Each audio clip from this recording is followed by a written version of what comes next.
বহু মানুষকে দেখেছি, পুরুষ মানুষ ফাঁসি দেওয়ার পরে যখন দড়িটা এভাবে ছিঁড়ে যায়, গলাটা আটকিয়ে কি যে লাফায়, একটা মানুষ জীবিত অবস্থায় আপনার সামনে থেকে মরে যাচ্ছে তড়পাতে তড়পাতে।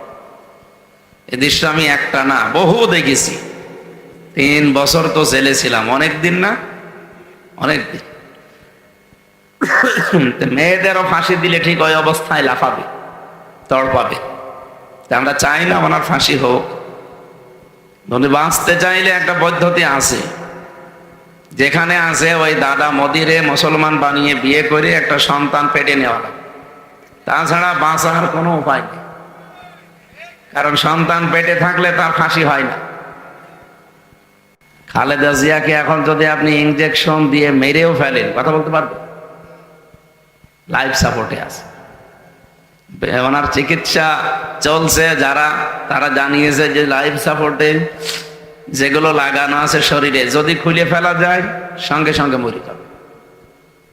তার মানে একটা কৃত্রিম ভাবে তাকে বাঁচিয়ে রাখা এখনো হয়েছে। ওনারা নিয়ে যাচ্ছে আমেরিকাতে, লন্ডনে। আশা করছে সুস্থ হবে। যদি না হয় আল্লাহ যেন ইমানের সাথে তুলি নেয়। তার বেঁচে থাকাটা দরকার, কারণ তার স্বামী এবং তার যে বিএনপি, সে বিএনপি এখন আর বাংলাদেশে নেই। তারা না থাকলে আর এটাও থাকবে না।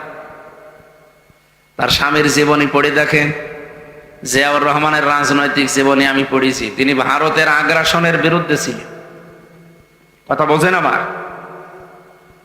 তার স্ত্রী বেগম খালেদা জিয়া সারা জীবনই ভারত বিদ্বেষী ছিলেন। এ কারণেই তো হাসিনা তারা দেখতে পাচ্ছেন।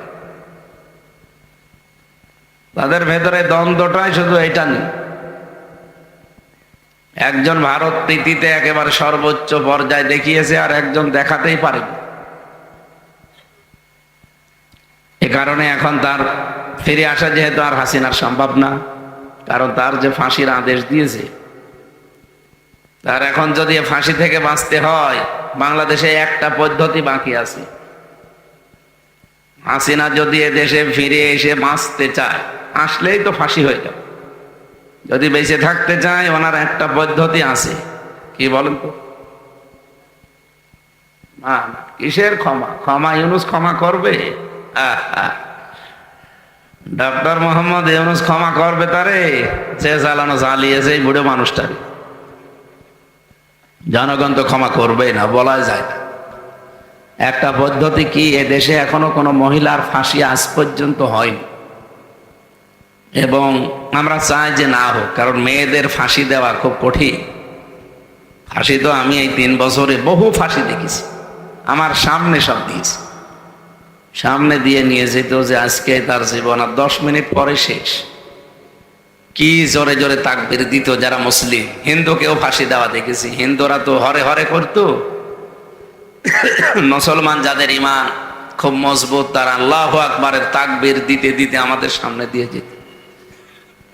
মাঝে মাঝে আমি যে দেখতাম যে ফাঁসির এই যে মঞ্চটা, ওখানে শুধু ওই ফাঁসি দেওয়ার সময় দড়িটা নিয়ে আসে। বোধ দেখেন তো ভালো, একটা মুসলমান ভাইও বাড়বে আর একটা দরকার ভাগ্নে বাড়বে। আমাদের যেহেতু আপা হয়, কে বাড়বে? ভাগ্নে। আর দোলা ভাইটাও যদি মুসলমান হয়ে যায়, তো একটা মুসলমান ভাই বেড়ে গেল না? কাজ কি খারাপ? 2 দিক থেকে উপকার হচ্ছে। এজন্য এইটা ছাড়া ওনার আর বাঁচার কোনো পদ্ধতি নেই। উনি খুব প্রীতি দেখিয়েছিল এই সারাটা জীবন, যেহেতু অনেকদিন ছিল তো সেখানে, 6 বছর ছিল আগে।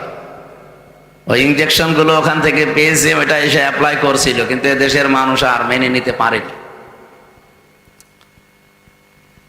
ওখানে আরো যারা ছিল তাদেরকেও এভাবে ইনজেকশন দিয়েছে, ওরকম বিভিন্ন জিনিস তাদেরও খাওয়িয়েছে। তারা এখন এসে প্রীতি দেখাচ্ছে। মাঝে মাঝে তাদের কথা শুনবেন, তারা বলে না ভারত কিন্তু অনেক বড় দল। বড় দল তাতে কি হয়েছে? বড় দেশ তাতে কি হয়েছে? তাছাড়া যে বড় দেশ নেই পৃথিবীতে। বাংলাদেশের চাইতে ভারত 29 ডবল। কত বলেন বলেন? প্রায় প্রদেশগুলো আমি ঘুরে ঘুরে এসেছি। আমার তো এই দেশে আগে কথা বলতে দিত না আল্লাহর ওলিরা, ওই দেশে থাকতাম বেশি। ওই 16, 17, 18, 19 এই সমস্ত সালগুলো এই দেশে তো থাকতেই দেয়, কথা বলা তো দূরের কথা, আর বাকি 20 সাল থেকে তো জেলেই ছিলাম। কিন্তু আমেরিকা বাংলাদেশের চাইতে 59 ডবল। কত? ভারতের চাইতে ছোট। চীন ও ভারতের চাইতে বড়। দেশ বড় হলেই যে শক্তিশালী হয় তা না, মাল থাকা লাগে ভেতর। ওদের যত মানুষই আছে ওদের ভেতরে একটা ভয় আছে, কারণ সে জিনিস ঈমান নেই। আর আমাদের মানুষ যাই হোক, আমাদের ভেতরে যে ঈমান আছে পাওয়ার দিকেছে। এক আবুল সরকার শুধু গাল দিয়েছে, ওরে মনে হয় যে নামাজ পড়ে না, সেও গালি দেয়। আমি কি বেশি বললাম? যে নামাজ পড়ে না, ঈদের নামাজও পড়ে না, সেও গালি দিচ্ছে। 960 বছর পর ঠিক ফেরেশতা আজরাইল এসে বলছে, আদম নবী চলেন। কোথায় যাব? আপনার হায়াত শেষ। উনি বলছে, না, আমি হায়াত জানি, আমার 1000 বছর হায়াত, আমার সব দেখা আছে। ফেরেশতা আজরাইল ওই দিন বলেছিলেন, আমিও জানি 1000, কিন্তু আপনি তো আপনার ছেলেকে দিয়ে দিয়েছেন 40 বছর। উনি বলছে, না, আমি দেইনি। মানে আপনি দিয়েছেন, আল্লাহ আল্লাহ আমাকে পাঠিয়েছে এমনি এমনি, ওটার হায়াত নেই। উনি বলছে, না, আমার হায়াত আছে। এই দিন এসেছিলেন অনুমতি নিতে। হযরতে আজরাইল আল্লাহকে বলে, রব্বুল আলামিন, তোমার প্রথম মানুষ, প্রথম নবীর কাছে গিয়েছিলাম, কিন্তু সে তো আসতে চাই না। ও বলে নাকি হায়াত তার ছেলেকে দেয়নি, ও ভুলে গেছে। ওই দিনের পর থেকে কোনো কিছু কাউকে দিলে নিলে লিখে রাখার বিধান। মানুষ কিন্তু ভুলে যায়। মানুষ কি হয়? এদেশের বহু মানুষ আবেগে লাফায়, কিন্তু জায়গা মতো সে অনেকে ভুলে যায়, কারণ এটা মানুষের স্বভাব। নিসিয়ান থেকে শব্দটা এসেছে, নাস, ভুলে যায়। এই কারণেই মানুষের আরবি নাম কি বলেন? বলুন। আবুল সরকার বলছে, কুল আউযু বিরাব্বিন নাস, আল্লাহ নাচতে বুঝেছে। অথচ নাচ মানে কি? মানুষ। নাচের বাংলা অর্থ কি? এই যে মানুষ ভুলে যায় যে কোনো বিষয়, এই জন্য মানুষকে নাচ বলা হয়।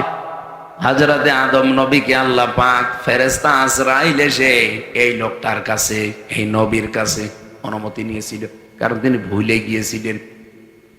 উনি 960 বছর পরেই লক্ষ্য করে বলেন, কি আমি এখনো 40 বছর পরে মরবো? আর আজরাইল আগে চলে এসেছে।